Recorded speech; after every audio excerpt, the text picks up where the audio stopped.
Hej og velkommen til den her første lille YouTube-film omkring, hvad link er.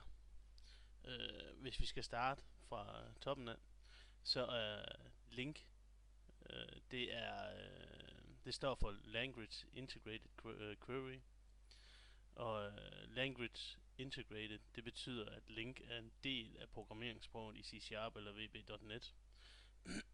Så det er simpelthen en indbygget del af systemet, så det kan også bruges normalt, når vi programmerer i alle mulige andre sammenhænge end bare en relationel database.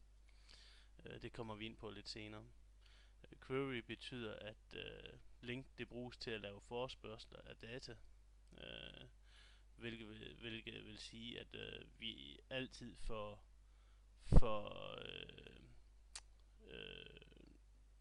noget mere data med ud, så vi er nødt til simpelthen at lave, som vi er nødt til at traversere igennem ved hjælp af en lykke for eksempel. Det kommer vi også til. Der findes metoder, hvorpå man kan lave enkelte udtræk ved hjælp af link. Det vil jeg også vise jer i en senere video. Men det er, at når man har lært at bruge link, jamen så kan man faktisk bruge link både på objekter og på XML-dokumenter, og så også til relationelle databaser. Det er stort set det samme, man skal gøre. I objekter og XML, der er det samme, men relationelle databaser, der er vi nødt til ligesom at gemme fra vores cache og så ned i databasen. Så der er lige to enkelte sætninger mere, vi skal have med. Men pointen er, at når man har lært at lave en forespørgsel ved hjælp af link, jamen så kan du også gøre det på både objekter, XML og relationelle databaser. Hvis man skal kigge på, hvad link er, eller hvad link egentlig benytter sig af, så benytter den sig af noget, der er blevet introduceret til .NET Framework også. Den gør brug af det, der hedder Extension Methods og Lambda. Lambda er et funktionelt sprog, som er et ret stærkt værktøj, og det vil I også stifte mere bekendtskab med, når I kommer på 3. semester. Men indtil videre, så det I skal vide om Lambda, det er, at det er en anonym metode. Så det vil faktisk sige, at jamen, hvis at man har ligesom, hvad det er, man vil køre på, og så har man den her lige med pilstreg, som også udtales goto, og så x gange x. Jeg skal nok vise jer nogle eksempler på, hvordan og hvorledes vi gør brug af lambda, og det er, når man ligesom lærer at bruge de her udtryk, lambda stiller til rådighed, jamen så er det faktisk en rigtig, rigtig stærkt værktøj, hvor man ligesom kan bruge det til at indkapsle nogle egen definerede udtryk, og de vil så blive evalueret på hver enkelt element i ens forespørgsel og ens query. Hvis vi kigger på det andet, det er extension methods. Jamen, det gør, det er, at der får vi en mulighed ligesom til at tilføje ekstra funktionalitet på en datatype, uden egentlig at lave noget specielt ved det her datatype. Vi skal ikke til at overskrive den, eller vi skal ikke til at inkorporere en interfaces af alle mulige andre ting, og så videre, og så videre, og så videre. Men det er helt automatisk med. Jeg skal nok vise jer nogle eksempler på det lidt senere også. For eksempel på de her extension methods, det er allerede noget, der er indbygget i .NET. Det er noget, der hedder order by, og noget, der hedder where. Det er nogle metoder, vi allerede kan gøre brug af, noget der ligesom er kommet med, da link det er blevet tilføjet til .NET Frameworket. Men altså hvis man ikke har at gøre med en samling af data, så vil man ikke skulle benytte link. Og hvis vi kigger på det relationelle databasesprog, jamen så hvis du vil have helt styr på, hvad det er, dine SQL-forespørgsler gør og laver, jamen så er du nødt til ligesom at gøre brug af det, der hedder ADO. Det der er med link, det er, at det er et lag over ADO, så vi frasiger os Den ansvar det er at lave SQL forespørgslerne. Det lærer vi simpelthen .NET frameworket gøre ved hjælp af det her, der hedder Entity Frameworks. Øh, men hvis Men det kommer vi også til lidt senere, når vi skal til at snakke omkring link på relationelle databaser. Men jeg vil starte med at vise jer link bare på objekter, fordi hvis I kan det, jamen så kan I også lave link til relationelle databaser.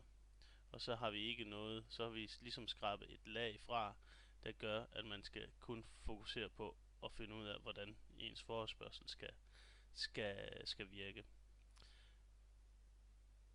Hvis vi kigger på det, jamen så har vi link hernede. Hvis vi har vores lille eksempel, det er, jamen vores link forespørgsel, den består af to ting.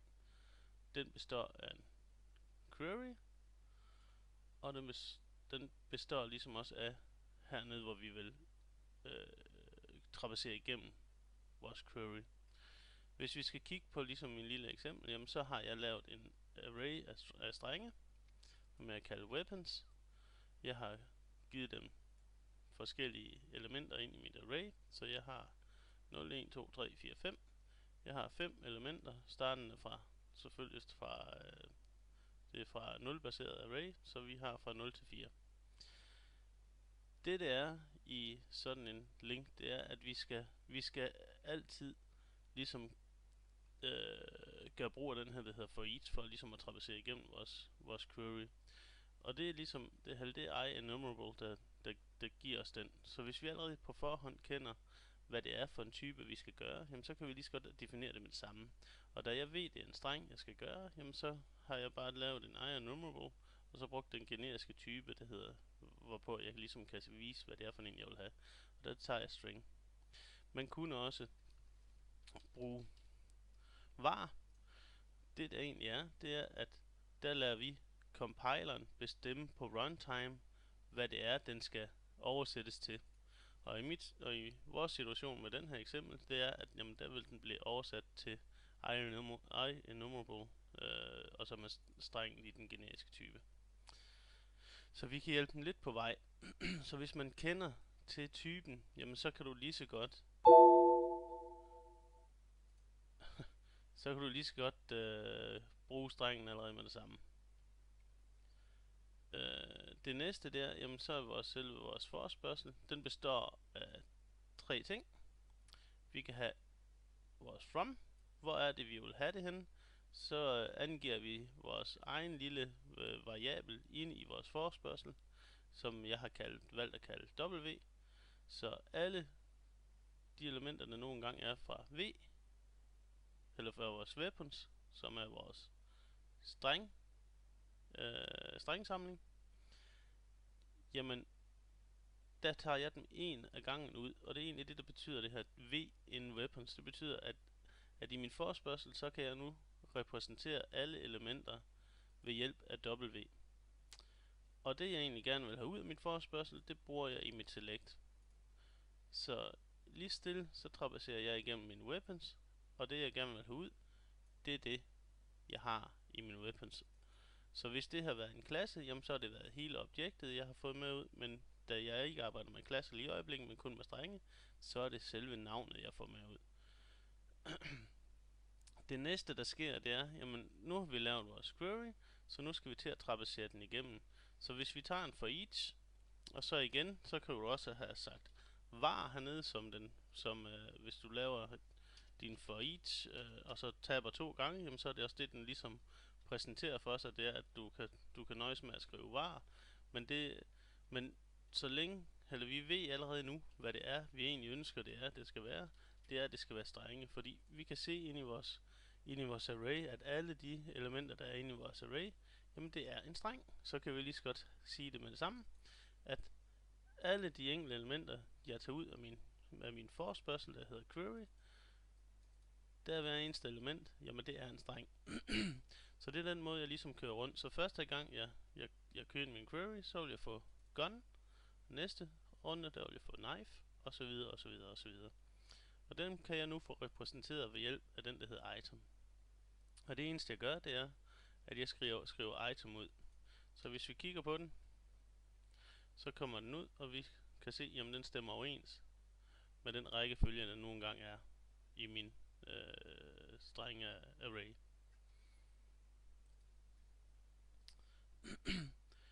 Hvis vi kigger lidt nærmere på vores, og bare lige for at vise det, så tror jeg egentlig, jeg vil bare lige skrive var og var. Og den giver nøjagtigt det samme.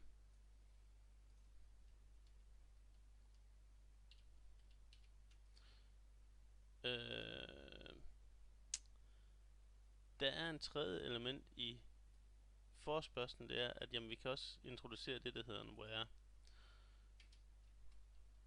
Så hvis vi skriver where, så den måde, vi ligesom gør på, det er her, at vi begynder at frasortere nogen i vores samling. Så det, jeg egentlig gerne vil repræsentere, det kan måske så være v, at den skal være lige med gun. Så det, jeg får ud, når jeg gør den, jamen det er, at jeg får kun det enkelte element ud, der hedder gun. Så her kan vi begynde at ligesom at begrænse udtrækket fra det, vi egentlig gerne vil have med ud. Vi kan også bruge, i stedet for at sige lig med, jamen så har vi også en, der hedder w. Og så bruger vi det her extension methods, der allerede er med. Der kan vi måske tage en, der hedder equals, og så tage gun. Og prøve at køre den igen. Så får vi det samme ud. Hvis vi nu vil have alle andre end gun, jamen så kan vi negere den og køre, så får vi alle andre. Og det vil så være tilsvarende den, der hedder v ikke lige med gun.